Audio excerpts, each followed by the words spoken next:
Gaza, quand l'Afrique du Sud donne une leçon de courage et de dignité aux pays arabes normalisateurs. Au moment où l'Afrique du Sud a empêché un navire israélien d'accoster dans un de ses ports, des pays arabes normalisateurs ont augmenté le volume de leurs échanges économiques avec Israël.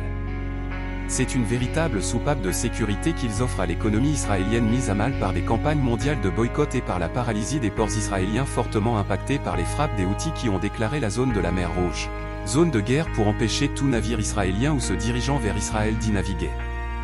Les pays arabes dont les Émirats, l'Égypte, le Bahreïn, le Maroc et la Jordanie, ont multiplié le volume des échanges avec l'occupant israélien qui fait couler le sang des civils palestiniens.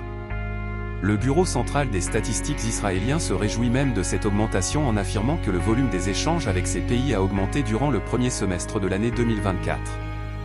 Pour le seul Maroc, le montant des échanges a atteint, au mois de juillet 2024, 8,5 millions de dollars, ce qui représente une augmentation de 124% par rapport au montant enregistré au cours de la même période de l'année dernière.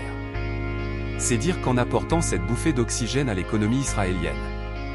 Malgré les manifestations du peuple marocain contre la normalisation des relations diplomatiques de leur pays avec Israël, le gouvernement marocain, pris sous l'aile du conseiller André Azoulay, fait des courbettes et multiplie les gestes de soumission en direction des investisseurs israéliens qui ont trouvé en le Maroc le moyen de réduire leurs pertes engendrées par la campagne mondiale de boycott des produits israéliens et par les frappes de la résistance palestinienne, yéménite et libanaise.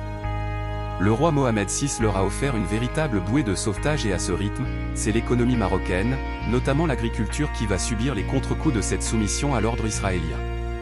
En tout cas, Israël a trouvé en les pays arabes le moyen idéal pour supporter l'effort de la guerre d'épuration qu'il mène à la population palestinienne.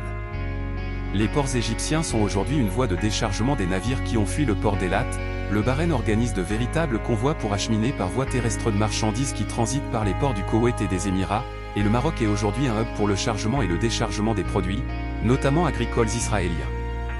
Comment qualifier cette coopération ?